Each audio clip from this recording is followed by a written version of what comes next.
Kitchen वारो tomato use कंदमि seedlings तैयार करण जे लाइ। उहो मुंहिंजे हिन कुंडी मां निकितो हो, हीउ सफ़ा नंढिड़ो फिदो सो। वारी में बि इलाही सुठी रिज़ल्ट मिलंदी आहे, पर मूंखे पर्सनली जेका आहे न मिट्टी ज़्यादा वणंदी आहे। अस्सलाम वालेकुम, welcome back to my channel. अॼु आउं सीड्स कुझु ॿिया लॻाइण वारी आहियां।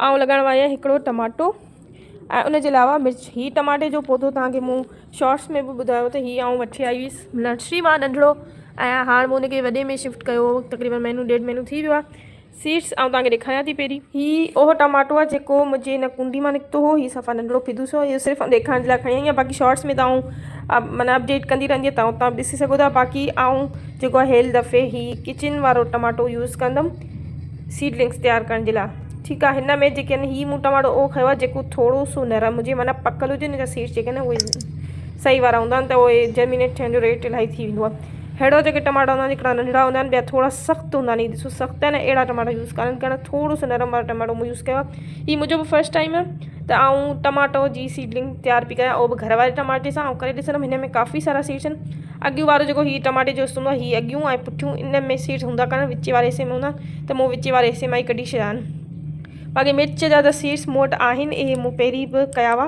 तव्हांखे मुंहिंजे शॉर्ट्स में नज़र अची वेंदो। मूं सीडलिंग बि तैयार कयूं जेके पोइ मुंहिंजी कुकड़ आई हुई न ख़राबु करे छॾियूं हुयूं, त हेल वारे पाण हीअ करण वारे आहियूं। अॼु आउं तव्हांखे मिट्टी ठाहिण बि सेखारींदुसि, त मिट्टी आउं कीअं ठाहींदी आहियां। मूंखे तव्हांखे कॾहिं बि मिट्टी माना इलाही ज़्यादा व्लॉगनि में आउं मिट्टी ठाहींदी आहियां, पर मूं डिटेल में करे बि कान ॾेखारियो त आउं मिट्टी असल में ठाहियां कीअं बि। त आउं तव्हांखे मिट्टी बि ठाहिणु सेखारींदुसि। पाण पहिरीं सीड लॻाए था वठूं, उन खां पोइ तव्हांखे थोरी सी आउं पंहिंजी प्लांट्स जी अपडेट ॾेई वठंदुसि त कहिड़ो प्लांट कीअं आहे। पहिरीं पाण मिट्टी तयारु था करे वठूं। आउं नथी चाहियां वरी किन थी पए, हुनजे करे आउं कटो विछाए हिन ते ई मिट्टी ठाहींदमि। ऐं हुई बि मिट्टी एॾी ख़ासि जल्दी थींदी कान्हे सीडलिंग्स जे लाइ। आउं जेको न सीड्स लॻाईंदुसि हिननि पोट्स में। हीउ वॾो पोट आहे, हिन में आउं मिर्च थी लॻायां, हिन में आउं टमाटो थी लॻायां। हिकिड़ा तव्हां सीड ॾिठा आहिनि प्लेट में जेके मूं कढी छॾिया आहिनि, ऐं हिकिड़ियूं मूं टमाटे जूं स्लाइसूं कटियूं आहिनि, उहे स्लाइसूं हिकिड़े में स्लाइसूं कढींदासीं, हिकिड़े में विझ लॻाए वठंदासीं। ऐं ॿियो हीउ आउं मिर्चनि जे लाइ यूज़ थी कयां। हिते हीअ आहे मूं वटि पुराणी मिट्टी। पुराणी मिट्टी जो मुराद हूंदो आहे कि कंहिं जेके पाण ऑलरेडी कंहिं प्लांट जे लाइ यूज़ कई हुजे ऐं पोइ वधी हुजे। मिट्टी मूं विझी छॾी आहे, हीअ पुराणी मिट्टी मूं जीअं तव्हांखे पहिरीं ॿुधायो हो। त हाणे पुराणी मिट्टी तव्हां अगरि का यूज़ करियो त तव्हांखे हिन में ॾिसणो आहे त इहा अगरि ज़्यादा चिकनी आहे पर ज़्यादा सख़्तु आहे, त तव्हांखे उन केस में विझणी आहे वारी। हाणे हूअं ई सेफर साइड वारी तव्हांखे यूज़ करणु खपे ताकी पंहिंजी मिट्टी जेका आहे न उहा नरम थिए। त हिन मुंहिंजे केस में जेका आहे न पहिरीं खां ई मिट्टी एॾी सख़्तु कान्हे, नरम ई आहे, त आउं वारी जी क्वांटिटी घटि विझंदमि। अगरि तव्हां नई सही खां मिट्टी ठाहियो था त तव्हां अधु मिट्टी 20-30% तव्हां रेती खणी सघो था, पर अगरि तव्हांजी इलाही मिट्टी चिकनी हूंदी आहे, सख़्तु हूंदी आहे, त तव्हां उन केस में अधु क्वांटिटी खणी सघो था। छली वारी में बि इलाही सुठी रिज़ल्ट मिलंदी आहे, पर मूंखे पर्सनली जेका आहे न मिट्टी ज़्यादा वणंदी आहे। पर हीअ जेको आहे न हीअ पंहिंजो थी वियो बेस। हाणे हिन मिट्टी में एतिरो पाण न्यूट्रिशंस हूंदा कान, हूंदा आहिनि पर घटि हूंदा आहिनि। त ज़ाहिर हिकिड़ो पौधो ग्रो थो थिए, पाण सीड्स लॻाईंदासीं, इहो वॾो थींदो, त ज़ाहिर उनखे ओतिरी न्यूट्रिशन खपंदी, त उनजे करे पाण यूज़ कंदा आहियूं कंपोस्ट। हाणे उन में वर्मी कंपोस्ट बि थी सघे थी, लीफ कंपोस्ट बि थी सघे थी, तंहिं मर्ज़ी आहे। हींअर मूं वटि ॿई अवेलेबल कान आहे, ऐं किचन कंपोस्ट बि यूज़ कंदी आहियां, उहा बि ख़तमु थी वई आहे। त हींअर विझण वारी आहियां हीअ कव डंग।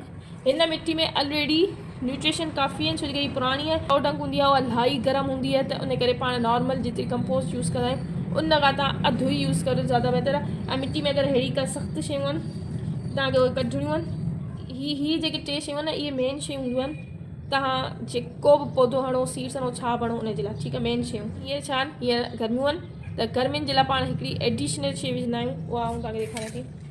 उहा आहे हीअ कोकोपीट।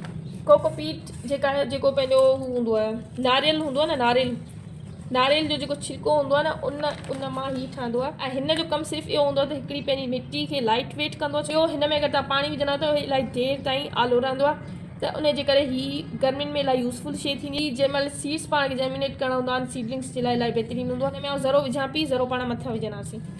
हाणे हीअ जेको आहे नीम केक, इहो बिल्कुलु ऑप्शनल आहे।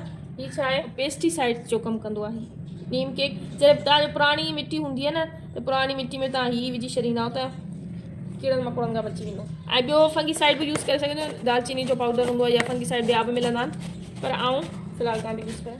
हाणे हिनखे सही नमूने मिक्स करणु ज़रूरी आहे। हिन में विचां त जेकी तव्हांखे ॾाढी वाढी शेड नज़र अचे उहा तव्हांखे कढी छॾणी आहे, छो जे करे हीअ पाण जर्मिनेट पिया करियूं।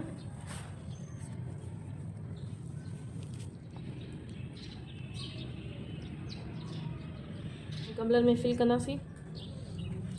गमले जे हेठां टिकड़ी मूं विझी होल खे कवर करण जे लाइ। मिट्टी फिल करण खां पोइ पाण हिनखे हिकिड़ो दफ़ो सही तरीक़े सां पाणी ॾींदासीं। सॼी मिटी आलू खे एतिरो पाणी ॾियणो आहे।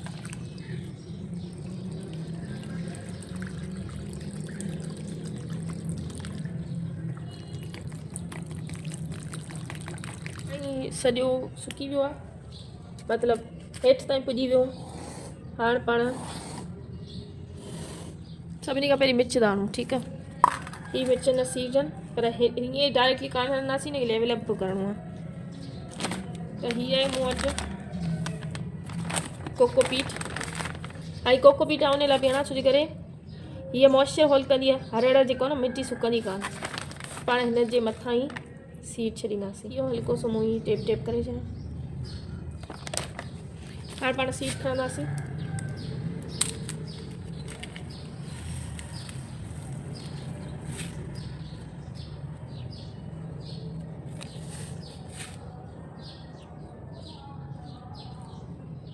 ऐं मूं वटि एॾो स्पेस बि कान्हे, त उन हिसाब सां थोरियूं शयूं हणंदी आहियां, की हिन सां कवर कंदासीं।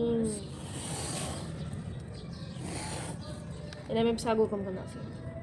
ऐं ही ॿई एक्सपेरिमेंट करण वारी आहियां। त अगरि पाण हीअं स्लाइसूं था हणूं त पोइ कीअं थो थिए जर्मिनेट, केतिरो जल्दी थो थिए या केतिरो थिए थो कान थो थिए, सभु कुझु। ऐं सीड वारा बि ही सीड ॿिया आहिनि। हीअ जेके आहे न, हीअ हिनखे टमाटे जा सीड आहिनि हीअ वारा। त इहे ऐं डायरेक्टली हिन में हीअं विझंदसि।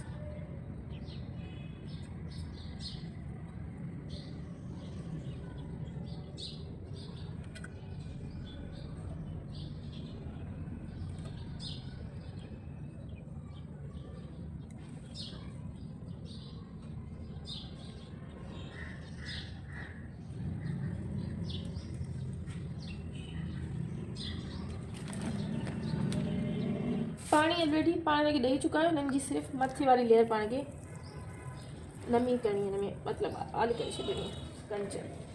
हिननि खे मूं हिते रखी छॾियो आहे शेड में। बाक़ी हिन वीडियो जे लाइ एतिरो ई। वीडियो वणी हुई त like share subscribe. Bye by.